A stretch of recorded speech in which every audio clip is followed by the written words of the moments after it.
Join Tigers Roar for our exclusive interview with SSU new president Dr. Jermaine Whirl on the record about his plans for SSU and his first 100 days. Whirl said in his first 100 days, he'll be doing pretty in-depth listening to internal and external stakeholders to hear about what they believe SSU should be doing. Follow tigersroar.com for more. Tell us a little bit about yourself, for just background information. Yeah, so how long we want to go on that? So, of course, Jermaine Whirl, glad to be here. From Charleston, South Carolina, James Allen, particular Folly Beach kid. Grew up in Charleston and went to a couple of universities in South Carolina and then came to Georgia in 2008 to teach economics on tenure track. And very fortunate, kind of moved around, came to Savannah actually in 2011 and worked at Savannah Tech for a period of time and went to Southern and then made my way to Atlanta. Had a great time in Atlanta working at a college there. Went back to South Carolina for 4 years and then fast forward to Augusta. Been there the last 4.5 years and very fortunate to be here at Savannah State. It's kind of a full circle moment. Wife and I got married in Statesboro and this was our first place when we got married back in 2011. So full circle moment. Okay. How would you describe your leadership philosophy and how has it evolved throughout your career? So for me, leadership is all about serving people. So I would say servant leadership is kind of where I reside. I believe in a collaborative space and trying to get as many voices to the table as possible and then making the best decision for the institution, not based on my personal preference or anybody's individual preference, but really what is the collective good that will move the institution forward. And really, I think servanthood is the big part of that. So trying to ensure we serve all members of our organization. Okay. What aspects of Savannah State University resonated with you, and why did you choose to come now as the president of a historical Black college? You know, back in 2022, I had the great honor of writing a report for the Urban League of Greater Atlanta, which was focused on what they call the Black Report of Georgia. And my article actually was about W.E.B. Du Bois and the work he was doing in Booker T. Washington, and how you parallel those two from a liberal arts education to a vocational education, and how those ideologies kind of combined. I was working at a PBI in Augusta, so very familiar in terms of the mission. And when this opportunity came and looking at what I was doing in terms of kind of my research on the back end, this was just kind of a gold mine opportunity. A lot happening here at the university, a lot happening in Savannah.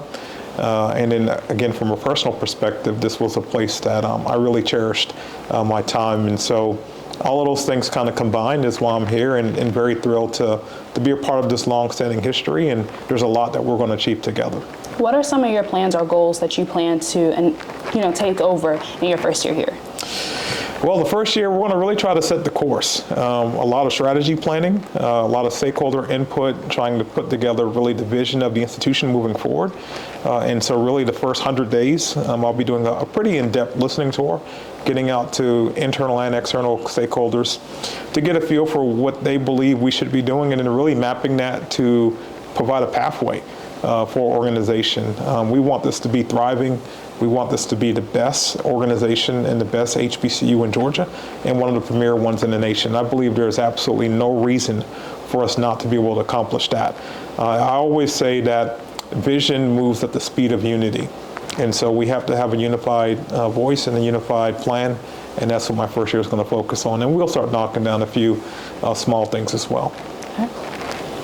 What measures will you put in place to ensure student success and retention at Savannah State University? I think there's a lot of good things already in place. I want to build on that. I don't want to recreate the wheel. The academic units have really been focusing on that. When you look at our first year, retention is very, very high. The work that we have to do now is on the back end. We're doing a very good job keeping them the first, second year, and then that junior, senior year is where we really struggle. And so we need to take a look at that more in depth in terms of, is that curricula, is that advising, is that changing of majors, and ensuring that students have clear pathways, and ensuring that the faculty knows what they need and giving them the tools that they need that can help our students persist. Okay. What challenges do you think that you may see shifting from a predominantly white institute to now shifting to a historical black college?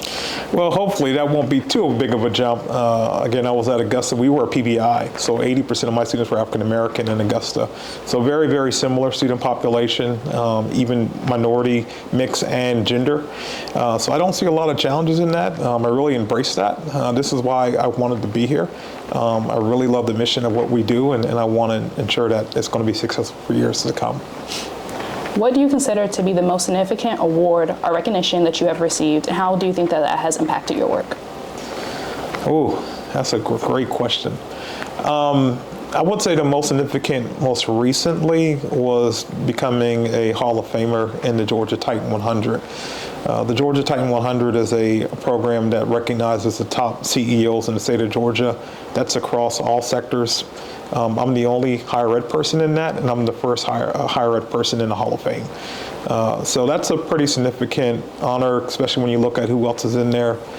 Whether it's Delta, Coca-Cola, I mean, there's some very high standing people. And so for me to be in that room with those individuals, I take that as a moment of pride.